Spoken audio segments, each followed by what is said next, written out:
friends. Thanks for tuning in to another episode of the Music in Our World podcast.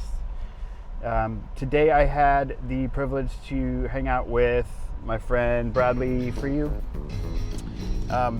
You probably know him if you've ever seen any of my posts from the band Zero Detail. He's lead singer, and we've convinced him to bring a saxophone to most of our gigs now.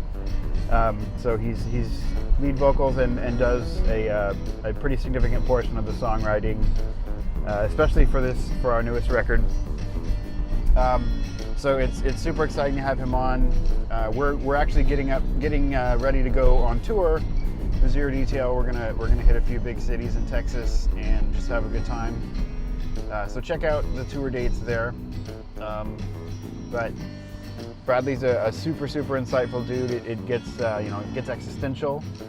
And we talked a little bit about gear. So for those of you Bradley also plays guitar in a band, a super talented band called Rogues Among Us, also from Houston. So check out Zero Detail and Bradley's work in Rogues Among Us, where he's plays guitar and again writes a bunch of the songs and saxophone occasionally. I don't know if Rogues has talked him into playing sax yet, but two very different sounds, and it's really cool to see somebody who can exist meaningfully in two completely different types of bands with two completely different types of people.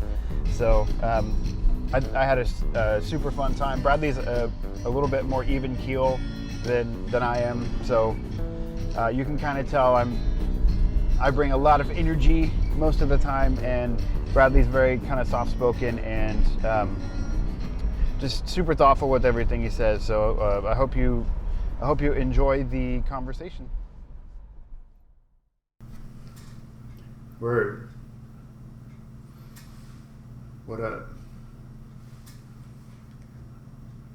Oh. I didn't know we had started. I heard you snap, but I don't know. Oops. No, the snap is just because I'm testing stuff. That's what, yeah. So, buddy. So what's going on? What's going on, Bradley? Not much. Doing this little podcast thing here in a bit. So I got my ass out of bed today for that. I haven't really yet. I'm still in pajamas, sort of. Well, if you're tuning in, welcome to the Music in Our World podcast. I'm still John. I'm here with Bradley. He's in some bands. Hello. Played this dude in Zero Detail. He's also in Rogues Among Us. Recorded some good music. Just good dude. Thought I'd have him on, talk about some music, see what's going on, see what the future holds. Yeah. So what are you up to right now? Right now I'm trying to get. I'm a music teacher outside of the bands that I'm in, and so I'm just trying to drum up some business and finishing up the album with Zero Detail, as you know, and then also with Rogues we just recorded as well. So Steven over at AMR Studio is in Tulsa.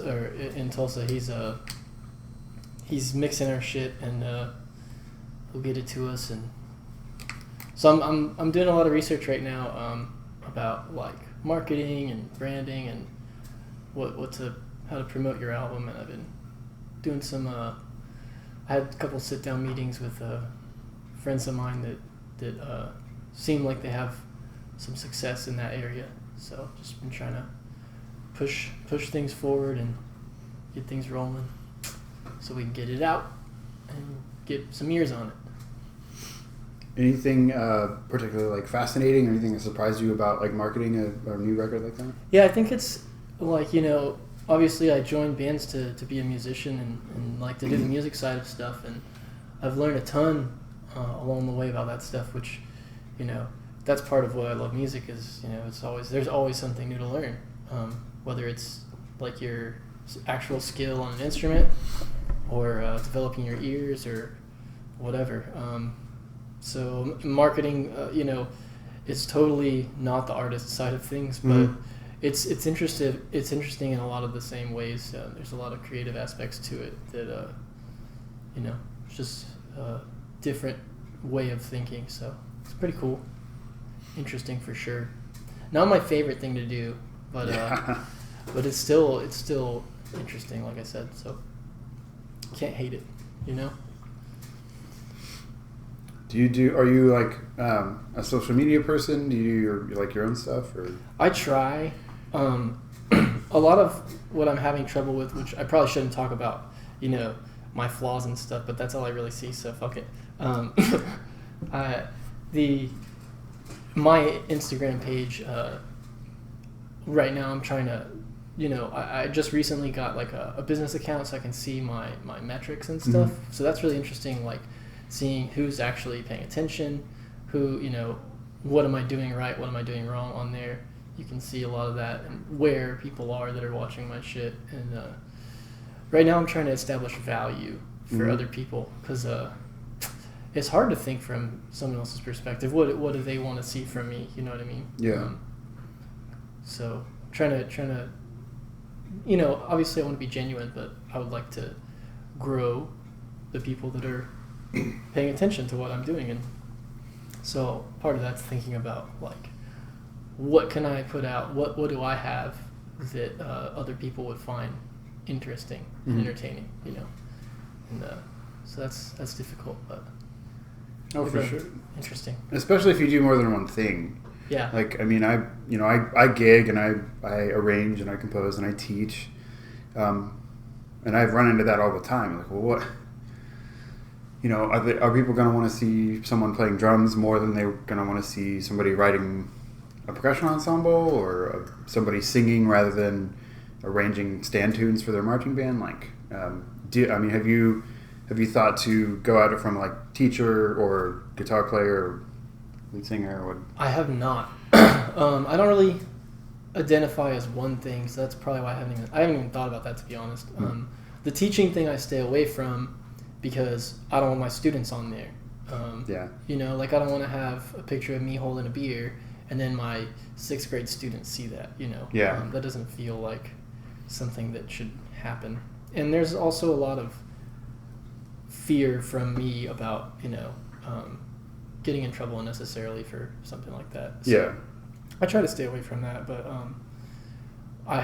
that would be something to think about, because I don't feel like I'm really a singer or a saxophonist or guitar player at this point. I kind of probably more of a writer, like a songwriter. Yeah. So I don't know how to share that with people, I guess. That's an interesting point. And like you were talking about each thing. Well, I guess I don't feel like necessarily one role, except I guess maybe songwriter. I don't know. Well, I think that even if you have an established brand, or if you're working to establish one, I think it should always be sort of evolving. You might find a good stride as a songwriter, but then next year at this time it might be like, well, yeah, songwriters are cool, but you kind of have to be singing and playing your own stuff, or right. You have to be writing songs and creating beats or something. Yeah. So it's always, I think that's one thing that's always should be evolving, and that's how the most successful people are relevant. Like Gwen Stefani is a great example of that. No doubt. And then she just reinvented herself, and she's still on top. And that's pretty cool. Yeah. So, yeah, you're right about having to stay on your toes and keep changing and embracing the changes and all that stuff. That's the hardest part about it for me, like, because I feel like social media is, like, it's really necessary at this point, but when, the Twitter and the Instagram and even, Facebook pages started to come into popularity, I never really looked at that stuff. Right, yeah. If what I was doing to follow friends was texting my friends, like, right. Like, oh, cool, you're on a trip, send me a photo. Yeah. Very old school of you. I know, and I've... No, I'm the same way. It's. I think I'm getting better at it just because I know from a business standpoint what I want to do as sort of a freelance person is. It kind of requires that. Yeah. Not only to like produce it, but to sort of interact and be visible. And that's hard. I'm not a person who really likes to sort of take the spotlight and be like the center of attention. Yes. Same.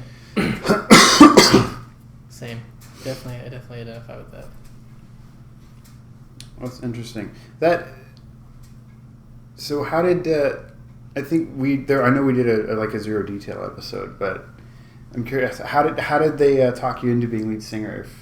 So that's an interesting, I guess, story. I was playing a show.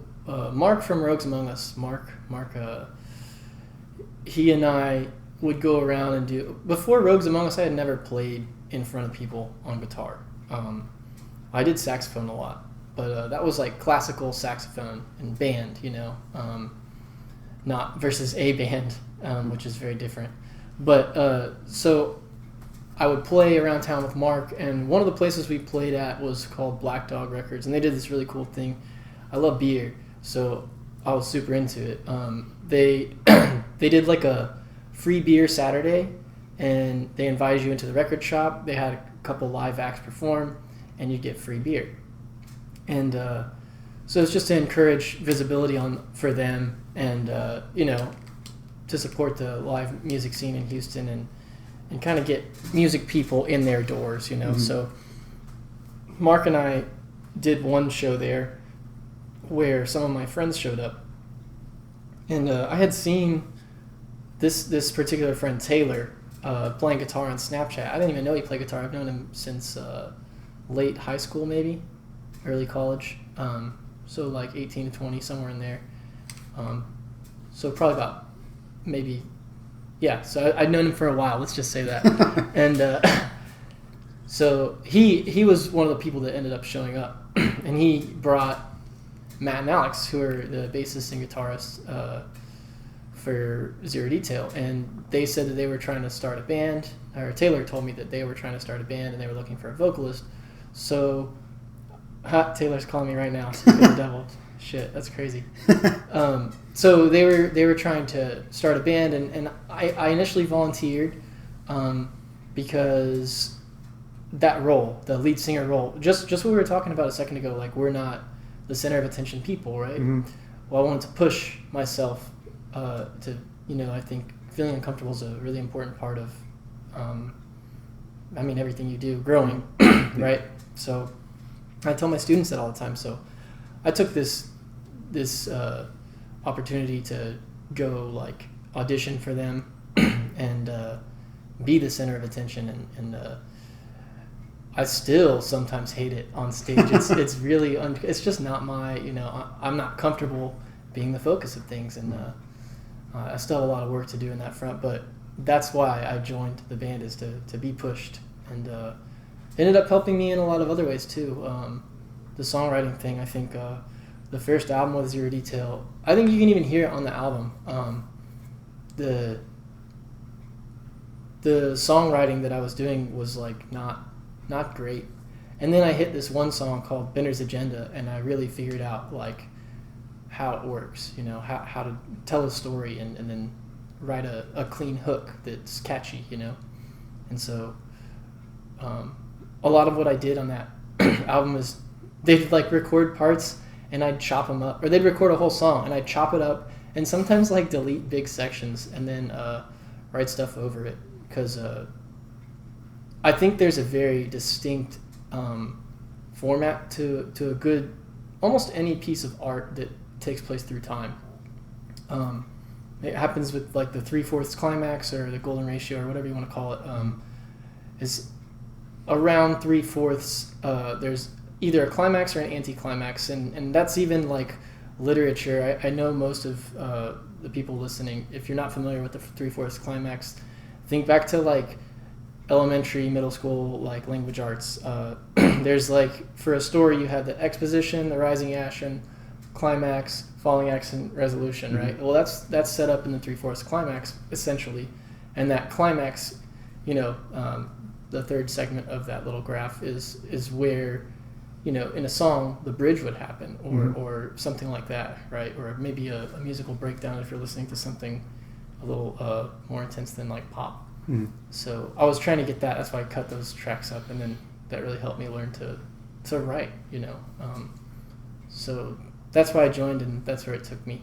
And I learned a lot of other stuff on the way, but yeah.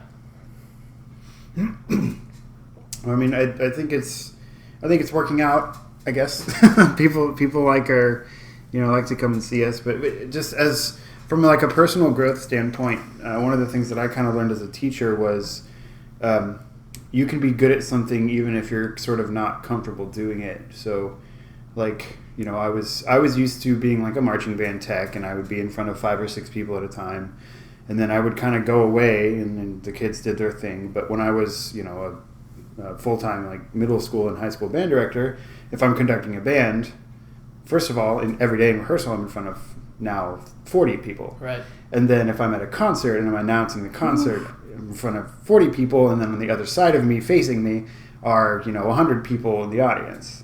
Yeah. And so I thought about it, and I was like, well, if I cave in front of the kids and show them that I'm kind of I'm nervous or I'm uncomfortable being the center of attention, they haven't developed those years of performance practice, and they're just gonna stop. They're gonna go like leave the stage Yep. or start crying. So I tried to sort of bring it together for them, and I've been able to find since then, even as a drum set player, I know that if I'm on stage, even if it makes me uncomfortable, which a lot of times it does a little bit, I'll be as emotive as I can be while I'm sitting down, Mm-hmm. and I'll throw in stick tricks or whatever that probably don't need to be there, but for the person watching, It's more entertaining. yeah, it's more of a show. They're getting whatever they've invested into the night. They're getting a little bit more out of it, and it didn't cost me anything more than Right. trying to do a stick trick or something. And I think the thing that I forget when I'm up there, because I have a good ear, a trained ear at least, so I can hear all the notes that I'm fucking up, Yeah. So then when I'm in front of people, I have this like negative mindset because musician, right? So I focus on that instead of remembering and realizing that I don't buy a ticket to go see a live show and expect a perfect performance. Mm-hmm. I want to see a show, and so that's something that I forget on stage a lot. Not that our shows are bad. I think there's tons of people that come out, and there's definitely engagement there. And I think part of that's good songwriting, and part of it is, something that we're doing right in the performance Right, aspect. yeah. So it's not all bad. It's not all doom and gloom. But I'm just talking about my insecurities. So, that's how it be. Well, I don't know anybody that would ever listen to this, or anybody on the planet ever that couldn't relate to that in some way. Right. But it's good to, being part of a good musical ensemble, I think is tricky in a couple of different ways. First of all, you have to like be working on something to stay good, because getting good is whatever, but staying good and letting that be the default is hard. Right. And then also, like, if you're in a good band and you have a bad night or you have a bad couple of songs, it's really hard to get back into that. It's like, we're a good band, and I just had a couple of bad sets, so like, it can start this sort of snowball. Yeah. Yeah. I know I'd feel that way, especially if we do something new. I feel like, man, I should have practiced more. I should have listened to this, 2 more times on my drive or something. Yep. Yeah, man. Well, I'm excited for tour. That'll be fun, and I think we'll learn a lot on tour because, we'll be playing like almost every day, and that's like we play typically once a week unless it's a show week. Then we might play a couple times that week, but so I think having a show back to back to back to back, it's going to be great because, even if you're in a bad mood or something goes wrong, you have a show, what's coming, and you have to be on your game. And then, if you do have a bad show, there's another night the next night to fix mistakes and learn. And I think it's going to be really fun, hopefully.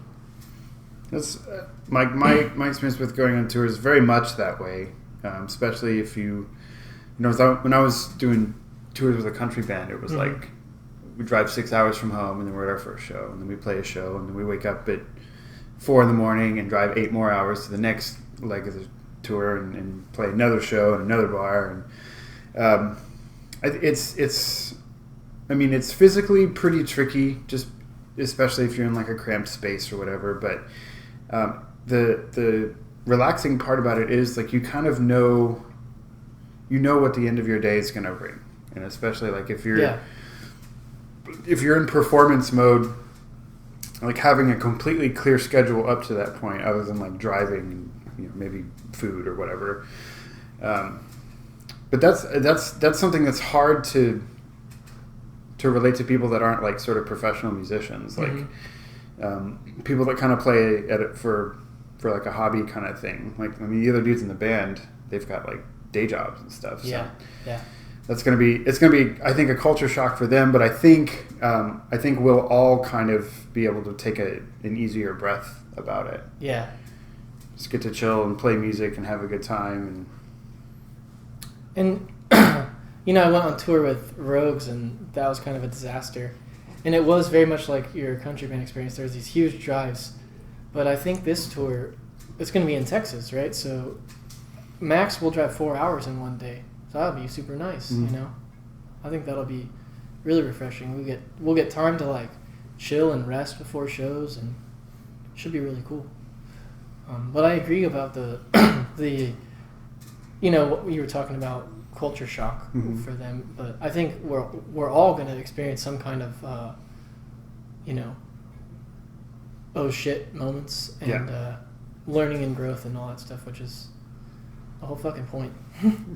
So I think so. That's the band growing is I mean, it's always nice to play shows, but I mean, really we've played shows before, but that growth just hasn't had time to set in, I think, as much as it will in the next couple of weeks. What is it? Yeah, it's a month. We'll be on tour in a month.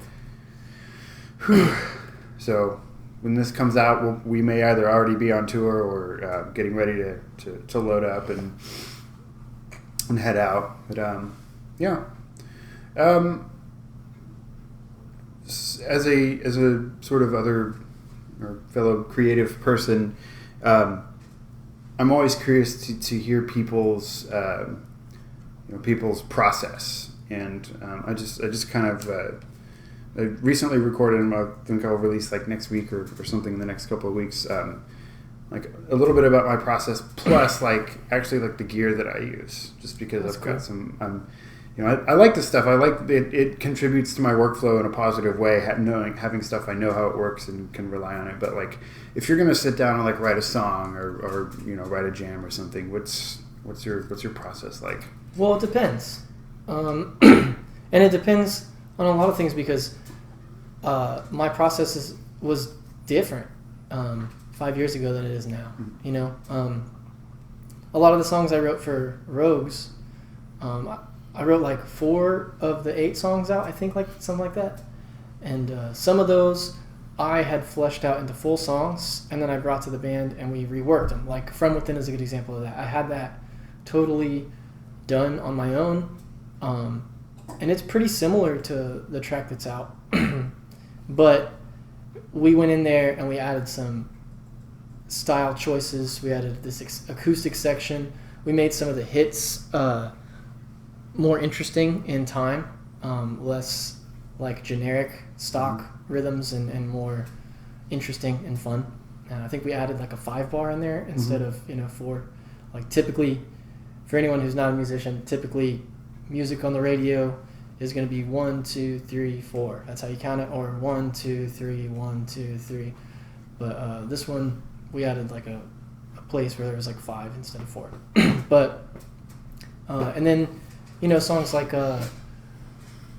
No Cause for Concern, same deal. I wrote that out on my own totally. I even recorded it on my own, like a little bedroom demo. and sent it to them, and then we did our own take on it. That one we didn't change as much, and I forgot the name of the other song, The Wolf, I think it's called. That one I wrote totally on my own, all the parts, and we just kind of played it as is, which is, I think, why we don't play it at shows anymore. Because people don't feel like, musicians don't feel like they're part of the track if they're not involved in the composition, at least in the band setting. And then Zero Detail, my process was different for them. Like I said earlier, I would cut shit up and figure out how to make the song flow, and then put lyrics on top of it. And then I started getting better at that and doing more story stuff and imagery, and trying to be like bring the tracks kind of to life with vivid imagery, which I'm still working on. It's part of writing. You gotta, and everything else, you gotta keep working and learning. And then my own shit now. I've been learning cool progressions, and I really, I love the guitar, so I've been learning new chords, jazzier stuff, because I really like the colors of the 7 and 9 chords, and 6s too.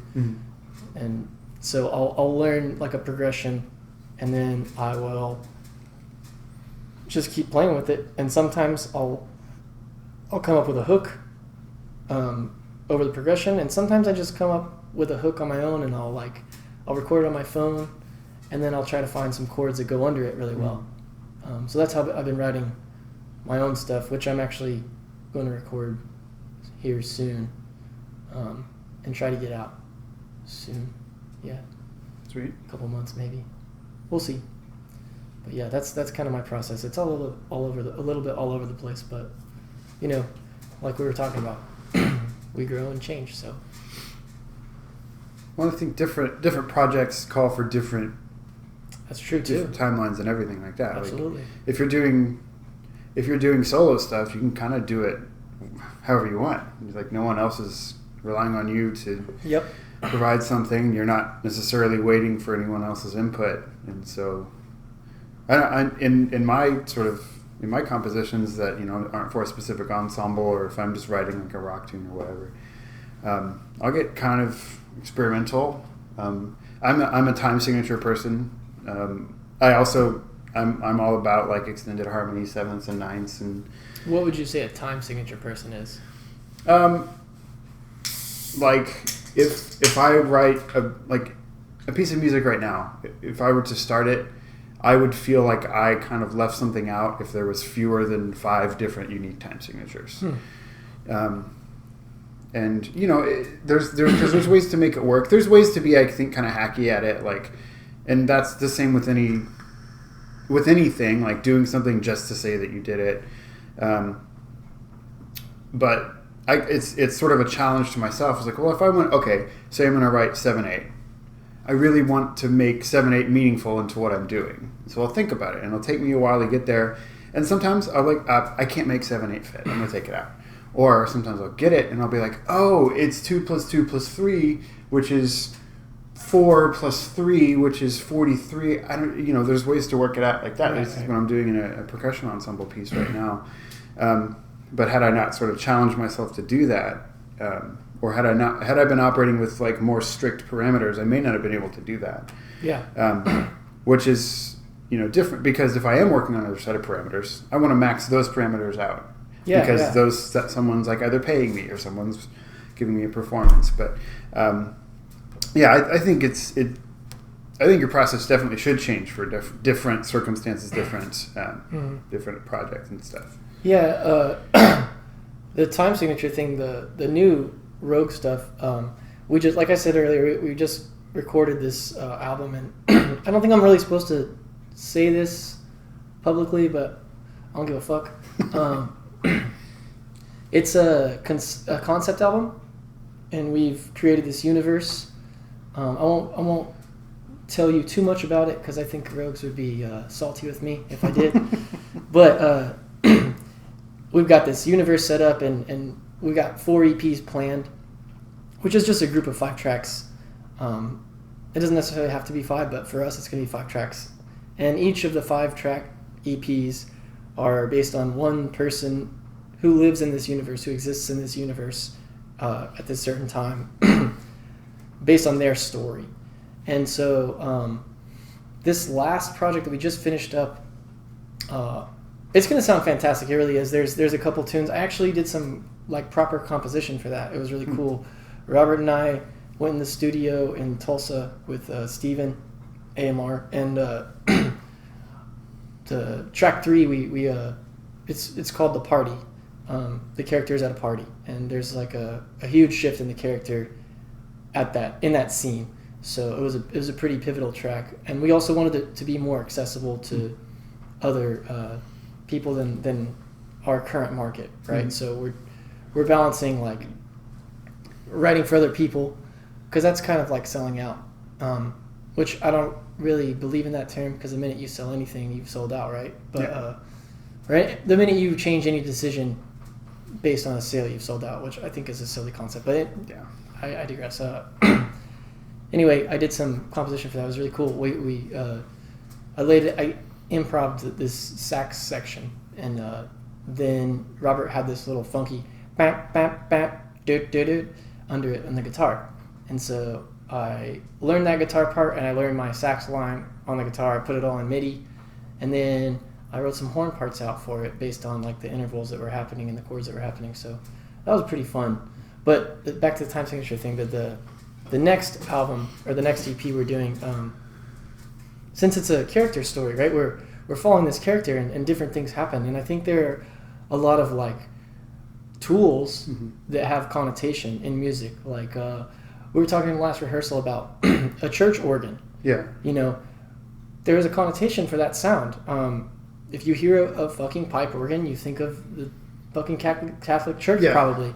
And if it's not like a pipe organ, maybe a jazzier tone, you think of like a I don't know, like a Southern church, you know? Yeah. So I think there's a connotation for a lot of things. And, you know, music theory, like descending chromatic bass line. Do, do, do, do, do. Like that sounds ominous, right? Mm-hmm. That's a connotation. Like we have learned that sounds ominous because it's a tool that's been used so many times that it now has a musical connotation. And so using tools like that and like time signatures, that's how I'm relating this, is a really interesting part of what the writing process is going to be like for the next EP.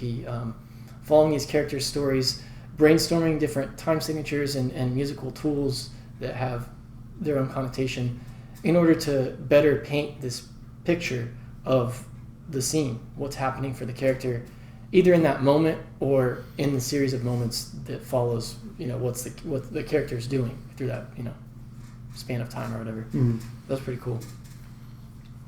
But I definitely identify with using time signatures to elicit, you know, different goals, I guess, or you know, you have a goal with a musical choice. Mm-hmm. So, yeah. That's sort of going into the composition side of things. But I also, not even talking about process, but I consider a lot like what are my goals, and that's something that like all of my music teachers have asked me about my composition. Well, what is your goal for this? For this piece, if you're arranging something, what is your goal? And a lot of times it's really clear. If there's the parameters, like if I'm arranging a stand tune, my goal is every section will sound good on their part. It will sound like the original song that I'm doing, and it will look really nice. I have those things in mind, so everything I do contributes to that. What I find interesting, though, is trying to find those goals for something that doesn't have sort of strict parameters. If I'm writing a percussion ensemble, for example, I might have a goal like, I want it to sound good and modern. And, I'll look at that. I'll even write it down on the score and look back later and be like, oh, what did that even mean? Yeah. But that's, I wondered too about, I would say that I dabble in songwriting. I feel like I'm more of a sort of instrumental composer or a vocal composer, but not necessarily a songwriter. But do you have a consistent set of goals when you're writing a song or when you're writing a rock tune? Or? Yeah, I do. Excuse me. One of my goals, I think I've touched on this earlier, is to, if I'm telling a story about someone, I'll try to bring it to life by using imagery. So, what is happening in that scene for that character? Things that you can touch, smell, see, or hear, right? Using senses, or taste, whatever. Then I think being approachable to a listener. Can I send a message that is uniquely mine and still have a way for other people to identify with that? Because at the end of the day, that's what writing is. We're communicating, right? So those are my two main goals. I want to connect with people, otherwise my shit is meaningless and I'm just playing with myself, right? Yeah. And then, I want it to really have an impact, because, I don't usually write a song just to write a song. There's usually like something going on that really pushes that. So that's, I guess I'm reiterating at this point, but yeah, those are my goals. Oh, I've heard, especially about the songwriting thing, but in really all forms of art, something I have to remind myself of often is it's been said, I can't remember who the quote is attributed to, but it's been said that you kind of have to live a life worth writing about. You have to live a life that's actually like inspiring to you, right? Because it's really hard to inspire someone else if you yourself are not inspired in that way. Sounds fair. I've looked for. I feel like I've tried to be more open to inspiration in the last 2 or 3 months. I've just found myself kind of in a rut. But when I was driving through Virginia, I was like, man, everything around here is just beautiful, obscenely beautiful. And I found myself just like sticking at stoplights. I'd stick my phone up the window and take a photo. And I don't do that here. I should. There's beautiful things here too. But that got me thinking, and I was thinking, okay, well, I've got all of this stuff. Like, I'm going to. One of my goals just is from a personal standpoint, not even an artistic one, is to just be inspired more. Let things around me mean more than they do. Like, should make that a bumper sticker. Be inspired. Oh yeah. Pretty sure it is. That's why that was the joke. I'll put a link to it in the blog post. And if it's not one, I will make it, because everyone say the same thing. Yeah, that's definitely. Our sponsors are the Bumper Stick Company. Oh God, dude! Sticker company. That'd be a cool sponsor. But no, that's. I found that, and I didn't know. Sponsoring that'll stick with you. Sorry. It's pun time. You didn't know what? We're having pun. Can't stop, won't stop. Addicted to the shindig, indeed. I found myself sort of like getting out into nature more, which I know that feels like very cliche for someone who has the means to just walk around in nature. But I mean, there's something to that. I used to think, oh, that's so cliche. There's probably not anything really there to it. But I walked outside and was like, there's all these different smells. And I just sat there just like smelling what was in the air for like 10 minutes before I realized, I haven't gone anywhere. I'm still standing on my driveway. Mm-hmm. And, if I tried that 3 months ago, I would have just sat there and be like, it smells like dogs, and dogs are stupid, and I hate everything. But, I've sort of tried to be more open to that. But do you have anything that you find inspiring consistently? Yeah, I think, I recently went to Taiwan, so I absolutely identify with what you're saying. We did a lot of outdoor stuff there, because that's kind of my roots, is just being outside. And I know everyone's into video games nowadays, but like my mom was always like, get the fuck outside, like stop wasting your life away. That's how she viewed video games, and I kind of agree with her to a point. But so we'd always be outside, and when we do like family trips, it'd always be somewhere beautiful, not like, I don't know what an example is, but we'd always go to like Colorado or something just nice and scenic. And we do like outdoor stuff like camping or hiking, stuff like that outdoors. So Taiwan, we did the same type of stuff, and it was just beautiful. And I was, we recently, for the listeners, John and I recently were at all-time lows. I think what I would say at the same time. And so something that helped pull me out of mine was that trip to Taiwan, because I was using my fucking brain and I was paying attention to my senses, like you were talking about on your driveway. The air smells different, everything feels different, looks different, is different, and that helped me a lot. And it helped me be in tune with the fact that I love being outside and like thinking about the geology of the fucking island, because it's different than, there's mountains in Taiwan, if you didn't know that, and there's mountains in Colorado, but it's totally different, because the mountains in Colorado, you look through a valley to see if it's like a glacial valley or a volcanic valley, so tectonic, and the slope of the mountains can tell you that. If it's like a U, that's a glacial cut, because the ice melting and then freezing and melting and freezing carves a path through the mountains. And if it's like a volcanic, then the valley will be a V, or tectonic, the valley will be a V. And in Taiwan, they were all fucking V's, so it was just totally different. And the beaches were different. They were rocks. I've never been to a rock beach, And yeah, I remember sitting on like the shore, listening to the waves, and it was just like you hear the wave sound, but then the way they hit the rocks, all the rocks hit each other, and it's just a different clack sound, and it was just really peaceful and different. So I'm definitely inspired by nature too.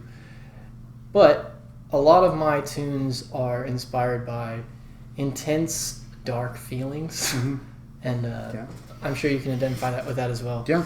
And so those are, I guess those are two things that inspire me. I'm not sure that nature really inspires me to write music, but it inspires me in another way. And then mostly feelings. If I'm feeling some kind of way, that's what inspires me when I'm trying to tell a story in a song, whether it's someone else's, like a different character than myself, whether I see that character as myself when I'm writing about it, and then just make it another character so that I don't have to like have any stigmas attached to me,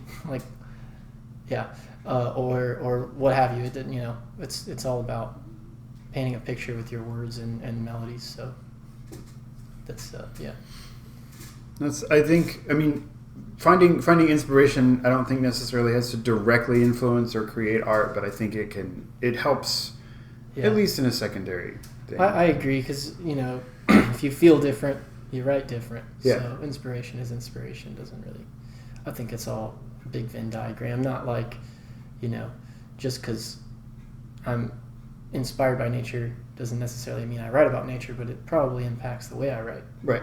Yeah. Do you find I'm fairly certain I know the answer to this, but do you find, especially when your music kind of, or your feelings take you to a kind of darker place, do you find that writing them out and creating a song from it cathartic? I'm not sure.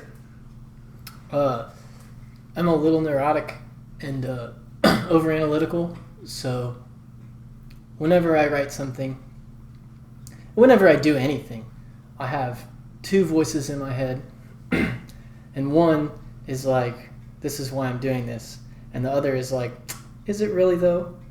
So I can't really be objective about that question. Like, Benner's Agenda is a song about this character who really doesn't feel like existing anymore, and he's drinking and driving, and he drives off the road really fast, and he's drinking, so he's ready to die in the song.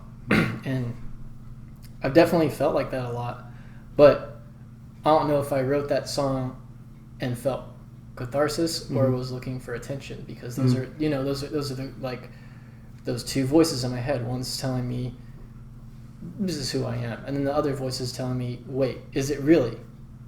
And so I don't have objectivity really. Yeah. And I've kind of just had to accept that. I just don't, and I don't know, and I just don't pretend to know. Because I think a lot of people say, like, this is who I am, and they, like, puff themselves up or whatever about it. They stand behind their little flag that they built. But I think that's a load of shit. I think we're always growing, so every experience, I think, changes you in a small way, and, you know, we change over time, and our motives and stuff change also, and we're probably the same core people, but I think it's hard to really know what you're going to do in a situation in advance, because I think we like to think better of ourselves than we really are. And I just don't like to say this is why I did something, or this is who I am, because I don't think I'm really aware of it. If that makes sense. Yeah. Well, I think anybody who's ever pondered just sort of the nature of existence, there's this sort of suspension of disbelief, because if let's say you're considering existence and that there's other planets or other galaxies or other universes or whatever, you realize you can develop this sort of sense of insignificance.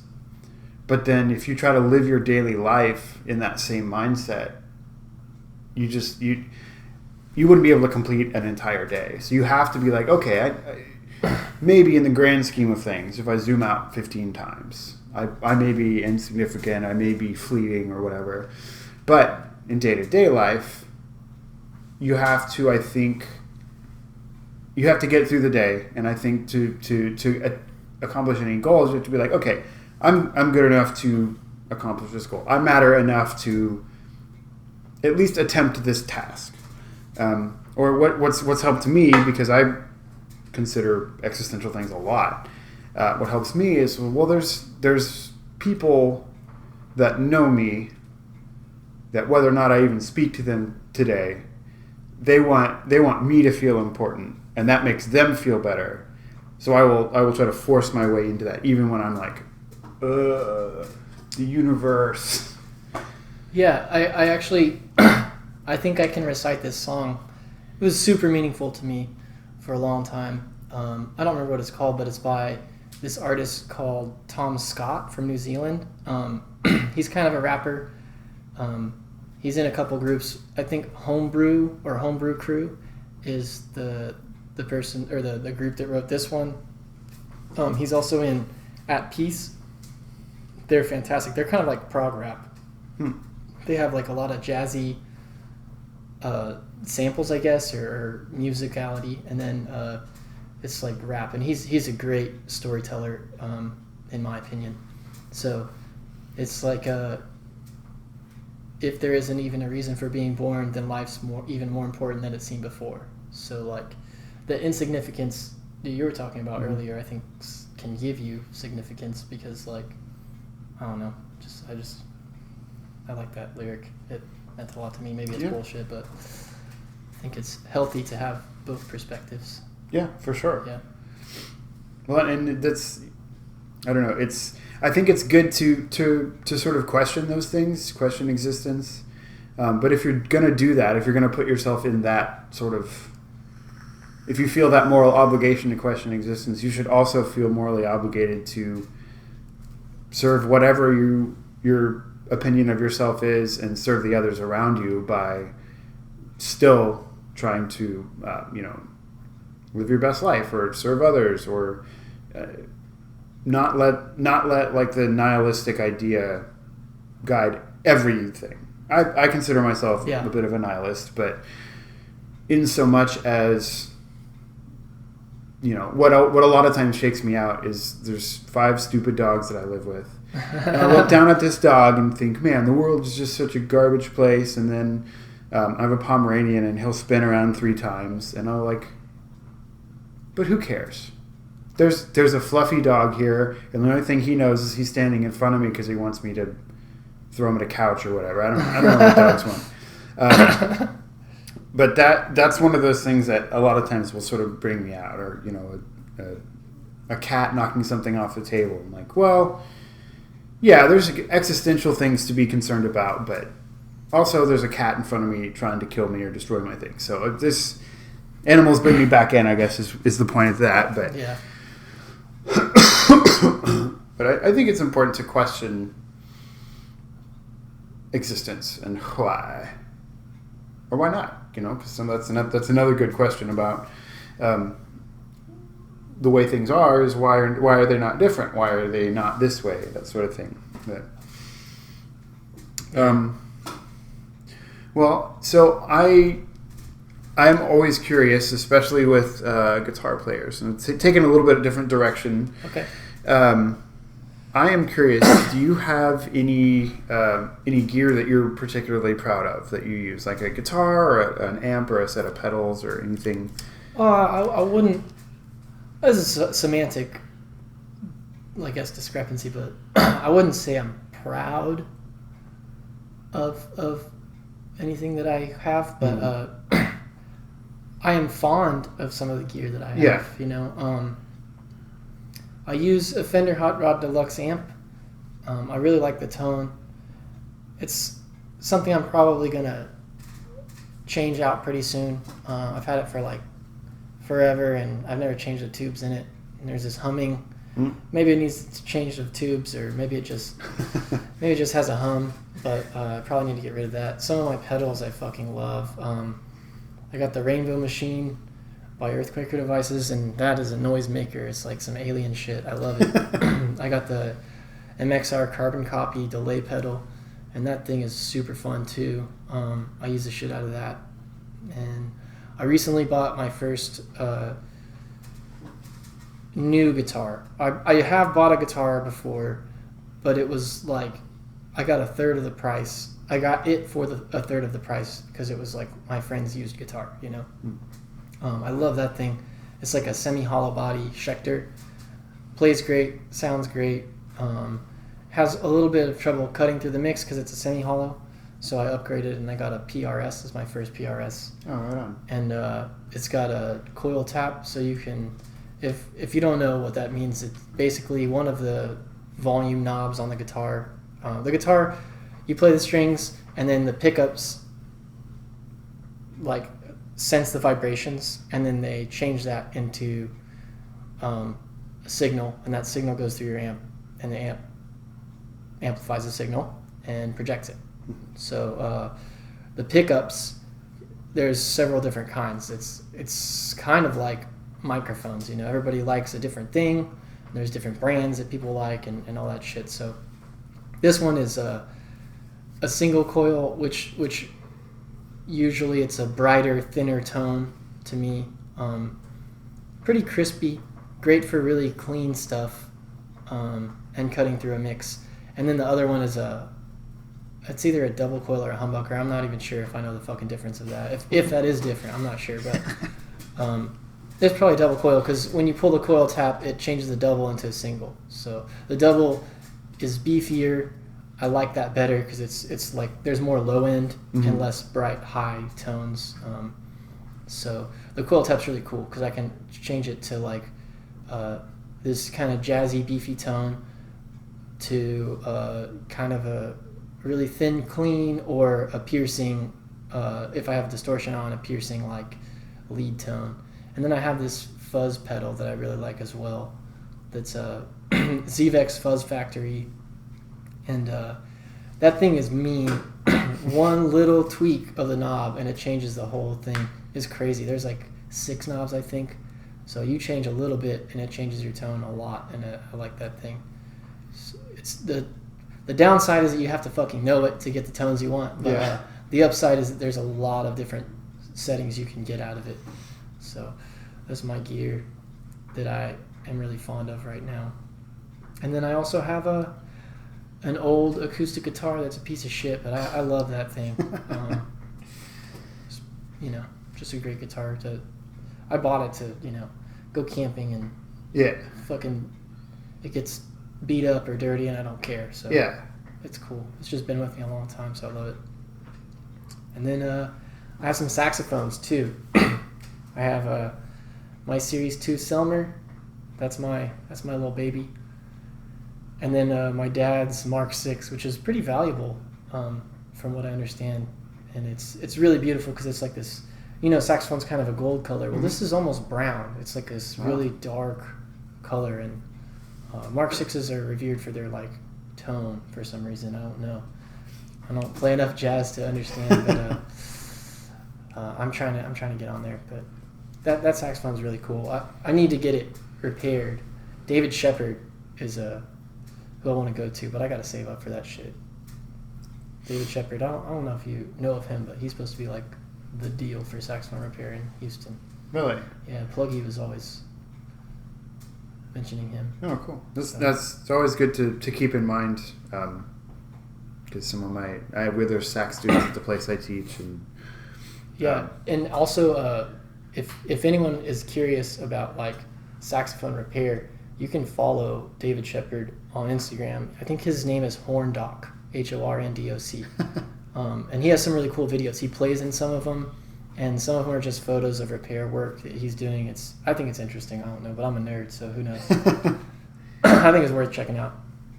Well, I mean, the way I look at it, if you're 55 minutes into just a music podcast, fair enough. Yeah, you're probably nerdy enough to look up David Shepard. This is where all the nerd stuff happens. Hell yeah. Let's say normally at the last couple of things I ask about are gear and upcoming projects, or where are you playing next, and I will have those profusely documented. Just because we're in the same band, I guess, is one of the big things. Yeah. Well, what about you said you're trying to you're thinking about maybe releasing a solo project in the next couple months? Well, I have some really high quality tracks in terms of songwriting. Like I'm proud of them, and I don't say that very often, so I think that means more. I think it means a lot, but I don't know. Maybe it doesn't. But they're just good songs. They're more approachable than Rogue's songs. Rogue's is kind of if you're not familiar with Rogue's, you should definitely check them out. Self-plug, shameless, I don't give a fuck. But they're a good band. Excuse me. They've got some good quality tracks. They're a little bit nichey because they're psych rock. So like kind of Pink Floyd-y, kind of the Mars Volta, Coheed and Cambria, stuff like that. Different time signatures, not standard A, B, A, B, C, A structure, verse, chorus, bridge, chorus. Just different. They're a great band. The vocalist is fantastic. Mark, from Rogues Among Us, and he sounds kind of like Brandon Boyd from Incubus, mixed with probably like what's the dude's name from Coheed? Yeah, I can't think of the name. Or the guy from the Deer Hunter. He might sound like the guy from the Deer Hunter. They really like the Deer Hunter. But what was I fucking talking about? The project with songs how they differ from how you were writing with Rogues. Oh yeah, so that's really thank you. That's really kind of proggy, a little bit nichey. They're fantastic, but you can't expect every single person to like those. And then Zero Detail, great image of 90s rock, I think. Some great songs on there, and some of them are super approachable as well. But again, I think a little bit shy of pop. And then I think my solo tunes, are too like approachable, if that makes sense, for either band to pick them up. Mm-hmm. So that's why I'm doing them solo, because they're really approachable, and I think they're good writing on my part, for the most part. Obviously, every project you have qualms with it, but the instrumentation, I haven't recorded them yet, so that's the issue.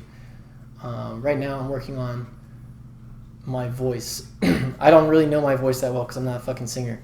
So I'm changing keys to try to find a better sound for my voice, and then I will record it as soon as I can and get it out there. But it's a pretty cool project, I think. The instrumentation will be a little bit different, a little bit electronic, a little bit of rock, a little bit of jazz stuff, and definitely catchy and approachable stuff. I've taken it actually to open mics, and people there like fucking sing with me, so it's definitely not like something that you can't get into. So that's why I'm excited about it. You know, it's like, I think it's pretty solid. Right on. Just gotta get it out there now. Are you gonna record like all of that and mix and master yourself? Or I will probably do that myself for a little bit, just to have something for people to listen to. Yeah. I think at the risk of sounding like a total asshole, I think money's important. And being in a band, I've learned from these two bands that it's a fucking small business. Mm-hmm. And how do you grow your small business? And I think the number one income from the music that we've created has not been album sales, obviously, since they're streaming services, but rather shows. Shows is where you get money. You get money from the venue, and you get money from merch. So I think that's where I want to go with it. Is make a little bit of money, start playing shows, and then once I have income, then start doing more stuff, like maybe hire some extra people to do it with me. And I don't know if I even answered your question at this point. No, that's it's all just about the next project. Yeah. So I guess that would be the goal of the product would be to fucking grow. Yeah. Create something. Obviously, these songs I think are good. I think that could grow. All my skills can get better. Once I start making money, I can start hiring people. Once I start hiring people, we can do bigger, badder shows.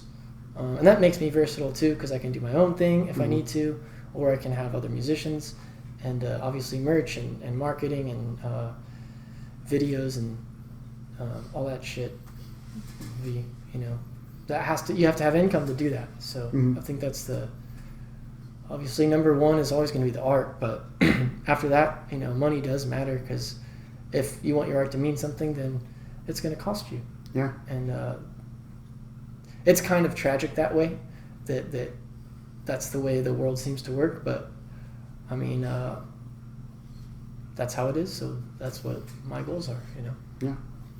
It's good to know that and work against it, and just be upset because you don't know why no one's watching or listening or whatever. Well, that's cool. I'm excited to hear the new stuff for sure.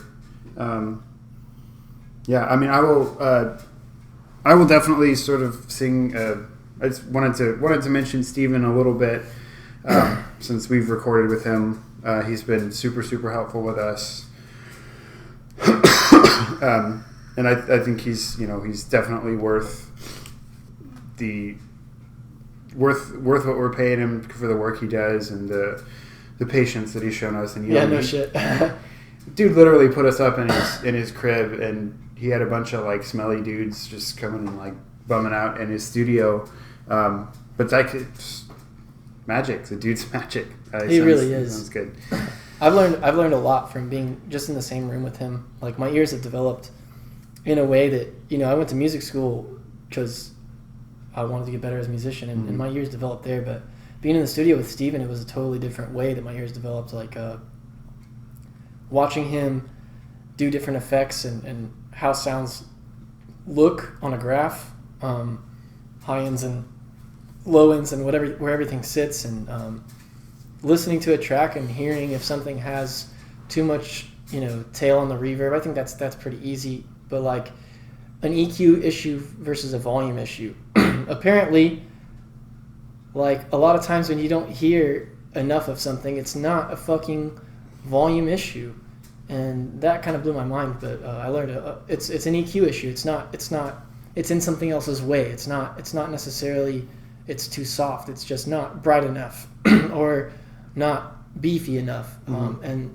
EQ helps shape that sound and put it in the right place in the stereo space, the audio's like, spectrum. I don't know, but so he's definitely worth following. He has some cool vlog stuff. Mm-hmm. Have you seen that? Yeah. It's pretty good. And then, I mean, he's just anything he puts out, he makes a ton better. So he's great to check out for sure. I think it's AMR Studio Tulsa on Instagram. Yeah, Right? I'll definitely find that link and put it on there. We can both attest, and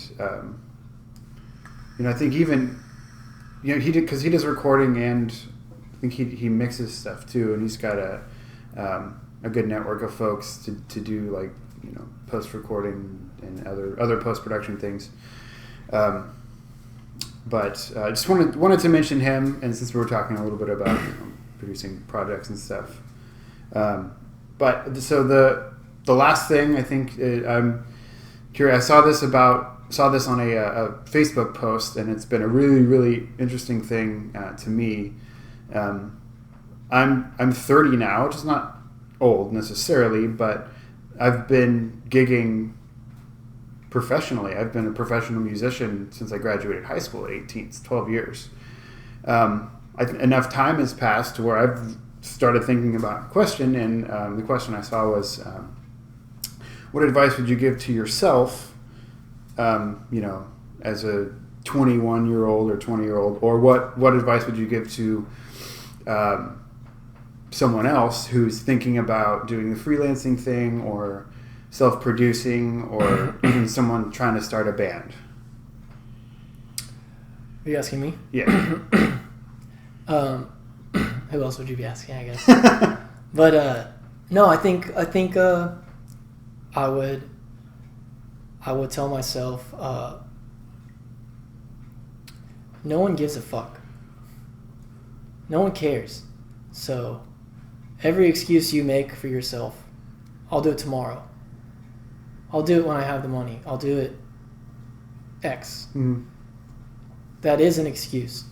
And there is somebody else who is more talented than you and just better than you, who's not making excuses. And there's even people that aren't better, mm-hmm. that are not making excuses, and that's why they're more successful. It's because mm-hmm. they're not fucking making excuses. They're getting their shit done. So I think I just tell myself to get off my ass and do what needs to be done. I spend a lot of time analyzing instead of doing. Yeah. So it's a fucking waste of time. Just do it, learn from it, move on. I think that's what I would tell myself. I think that's important. That's super, super valuable. Yeah.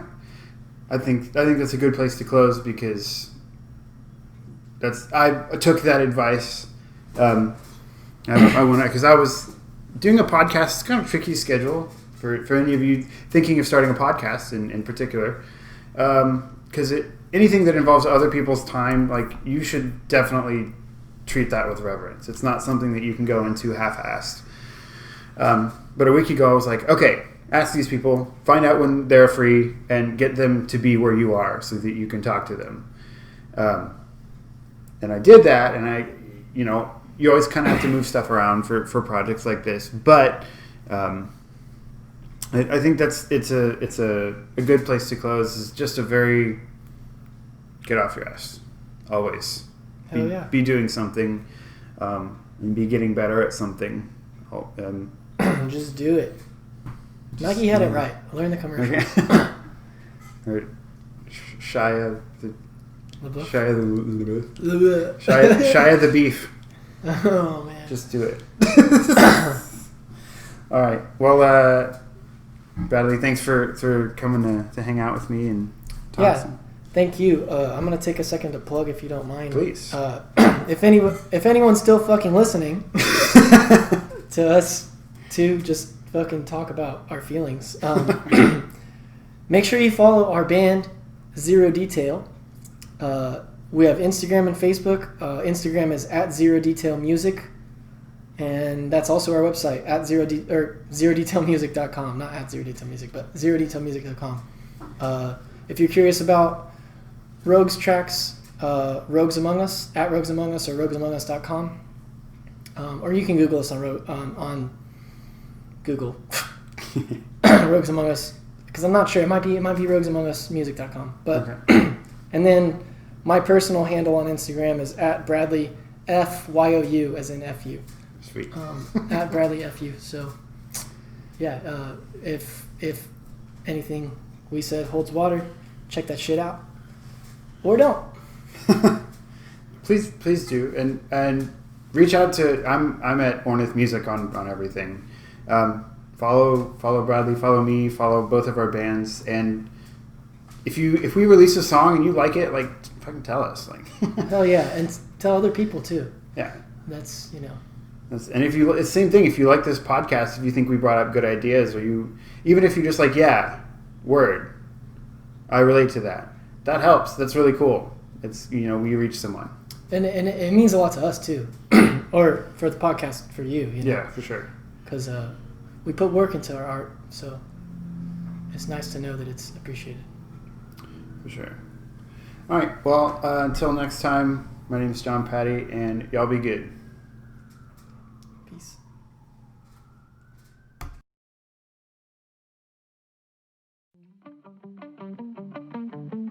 I am your worst enemy, bending over backwards for you.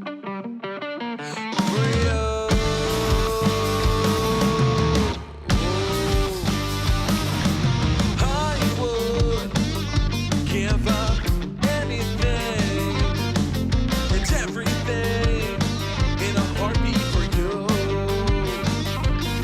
For you.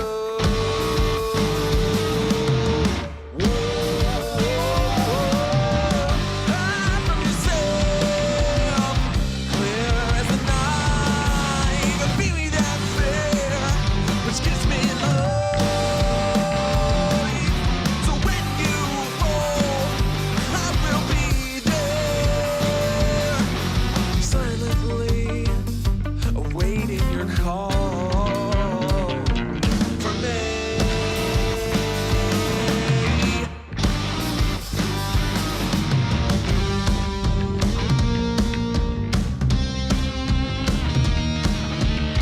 You push me away. I'll never break this game. You know I'm in, shaping every sand from within.